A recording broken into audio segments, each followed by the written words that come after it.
जब नमरूद ने कहा मैं आसमान के खुदा से जंग करूंगा तो अल्लाह ने लंगड़े मच्छर से उसे कैसे तबाह किया, आइए देखते हैं। ये उस वक्त की बात है जब हजरत इब्राहीम अलैहिस्सलाम फिलिस्तीन की तरफ हिजरत किए, लेकिन अभी भी नमरूद की सरकशी कम न हुई। अल्लाह ने उस पर अजाब भेजने से पहले अपनी सुन्नत के मुताबिक उसे संभलने का मौका दिया। रिवायत में आता है कि अल्लाह ने एक फरिश्ते को इंसानी शक्ल में नमरूद के पास भेजा। फरिश्ते ने कहा, ईमान ले आ, अल्लाह तेरी बादशाहत कायम रखेगा। नमरूद ने तकब्बुर से कहा, मेरे सिवा कोई और रब है ही नहीं। फरिश्ते ने दूसरी बार और फिर तीसरी बार दावत दी, लेकिन नमरूद ने इनकार कर दिया और कहा, मैं आसमान के खुदा से जंग करूंगा, अपनी फौजें जमा करो, मैं अपनी फौजें लाता हूँ। नमरूद अपनी पूरी लश्कर लेकर मैदान में जमा हो गया ताकि नऊजुबिल्लाह अल्लाह से लड़ सके। अल्लाह ने उसके मुकाबले के लिए कोई बड़े फरिश्ते या तूफान नहीं भेजा। अल्लाह ने आसमान से मच्छरों का एक दरवाजा खोल दिया। मच्छरों की तादाद इतनी ज्यादा थी कि उन्होंने सूरज को ढांप लिया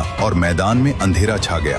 नमरूद की फौज अभी कुछ समझ पाती कि इन नन्हे जानवरों ने हमला कर दिया। ये मच्छर आम नहीं थे, ये अल्लाह का अजाब थे। उन्होंने सिपाहियों का खून पी लिया और उनका गोश्त खा गए, यहाँ तक कि मैदान में सिर्फ सफेद हड्डियां और बिखरे हुए हथियार रह गए। नमरूद अपनी फौज को तबाह होते देखता रहा। फिर अल्लाह के हुक्म से उन मच्छरों में से एक लंगड़ा मच्छर नमरूद की तरफ उड़ता हुआ आया और उसकी नाक के जरिए उसके दिमाग में घुस गया। अल्लाह ने उसे ऐसी अजियत दी कि वो मच्छर उसके दिमाग के अंदर काटता रहता था। दर्द की शिद्दत से वो चीखें मारता था। उस बादशाह का हाल ये हो गया था कि उसे सुकून सिर्फ तब मिलता जब कोई भारी चीज जैसे जूता चप्पल से जोर से उसके सर पर मारता। वो अपने नौकरों के आगे गिड़गिड़ाता कि मेरे सर पर जूते मारो। जो शख्स खुद को खुदा कहता था, आखिरकार जिल्लत और दर्द की इंतहा में तड़प तड़प कर मर गया। बेशक अल्लाह सबसे बड़ा है और तकब्बुर का अंजाम हमेशा जिल्लत होता है। अल्लाह हमें तकब्बुर से बचाए, आमीन।